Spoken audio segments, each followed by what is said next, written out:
PDP लोगों की मुजरिम जमात है। जम्मू कश्मीर की तबाही के लिए पीडीपी जिम्मेदार है। इन बातों का इजहार एमएलए तहगाम मीर सैफुल्लाह ने आज किया। उन्होंने कहा कि जम्मू कश्मीर की जो तबाही हुई है उसके लिए पीडीपी जिम्मेदार है, और साथ में उन्होंने कहा कि जो उन्होंने नेशनल कॉन्फ्रेंस में अवाम के साथ वादे किए हैं 5 साल के अंदर तमाम वादे वफा होंगे। पीडीपी को मेरे ख्याल में हक ही नहीं बनता है कोई अपोजिशन करने का, उनका कोई राइट नहीं बनता है। वो लोग मुजरिम हैं, लोगों के, जम्मू कश्मीर के लोगों के वो मुजरिम हैं।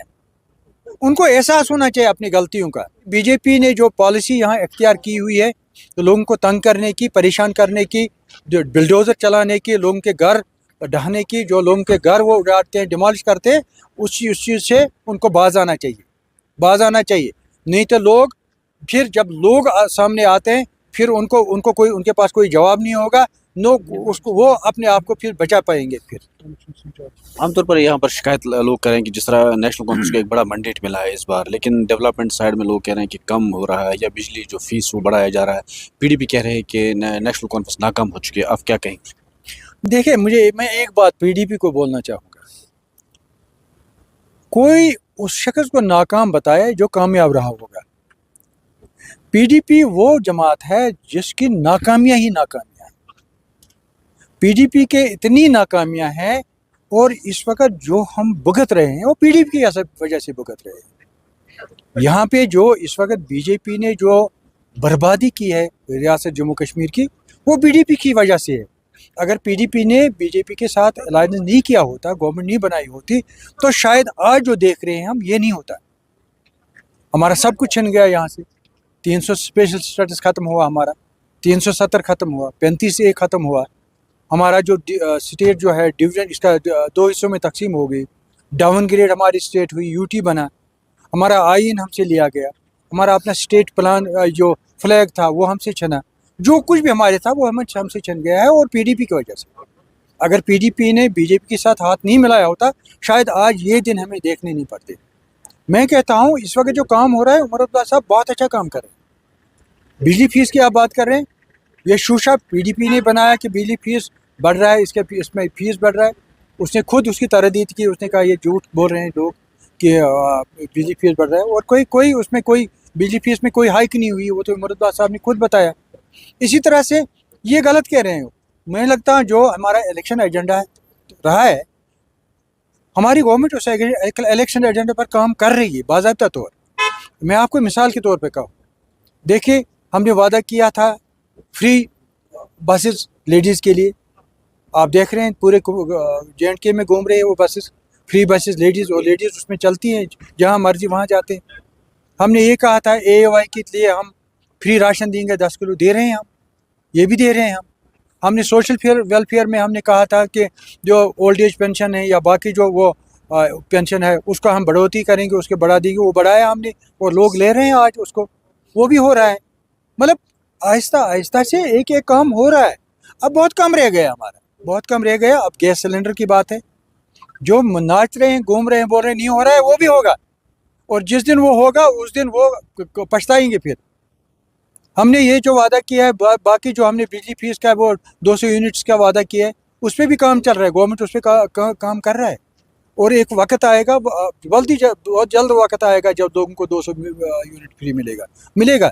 जो हमने इलेक्शन एजेंडा लोगों के सामने रखा है, जो हमने वादा किया है लोगों के साथ, हम एक एक करके उस इलेक्शन एजेंडा को पूरा करेंगे और वादे पूरे करेंगे। लोगों को इस बारे में परेशान होने की कोई ज़रूरत नहीं है। हाँ, थोड़ा टाइम लगता है, इसमें टाइम लगता है। आहिस्ता से इसके लिए, जब कोई काम करना होता है उसके लिए पैसे चाहिए, उसके लिए फंड्स चाहिए, फंड्स अरेंज करना पड़ता है, पैसे अरेंज करता है, उसमें थोड़ा टाइम लगता है। लेकिन हमारा है, लोगों के साथ वादा है, वो वादा पूरा हम करेंगे। जो भी इलेक्शन एजेंडा हमारा होगा, हम मेन अन एक एक करके हर एक जो भी वादा है हमने उसका हम पूरा करेंगे। ये हमारी गारंटी है, और उमर अब्दुल्ला साहब की गारंटी है, उसकी गवर्नमेंट की गारंटी है।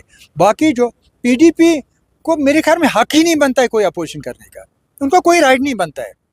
वो लोग मुजरिम हैं, लोगों के, जम्मू कश्मीर के लोगों के वो मुजरिम हैं।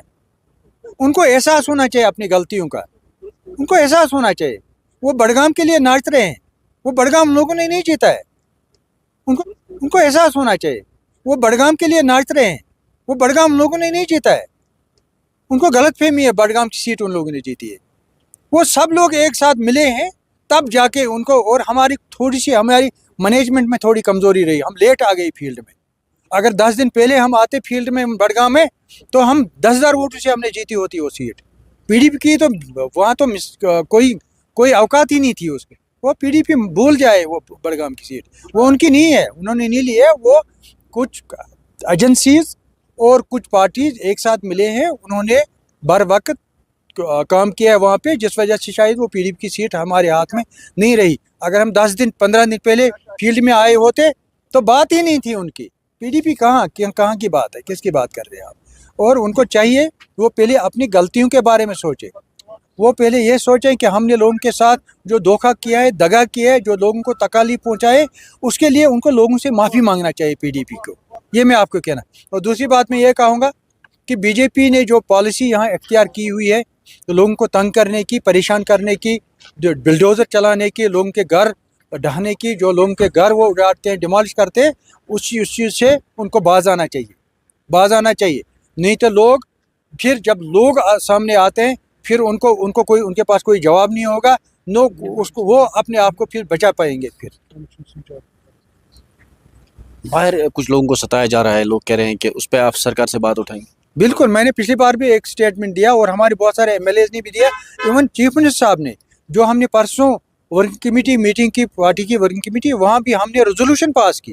रेजोल्यूशन में हमने कहा कि रियासत से बाहर हिंदुस्तान के अंदर जो हमारे बिजनेसमैन हैं, जो हमारे स्टूडेंट्स हैं, जो हमारे और लोग हैं जो वहाँ पे काम करते हैं हिंदुस्तान के अंदर, उनकी जो हिरासमेंट की जा रही है, उनको जो सताया जा रहा है, उनको जो परेशान किया जा रहा है, हमने इसको जो हमारा ये प्राइम मिनिस्टर ऑफ इंडिया है उससे रिक्वेस्ट की, होम मिनिस्टर से रिक्वेस्ट की कि उनको ये बंद कर दीजिए, और जो लोग इसमें मुलविस है उनको सज़ा दे दीजिए, उनको गिरफ्तार कर लीजिए, ताकि हमारे लोग जो बाहर हिंदुस्तान की मुख्तलिफ रियासतों में हैं उनको इस किस्म की कोई हरासमेंट का सामना ना करना पड़े।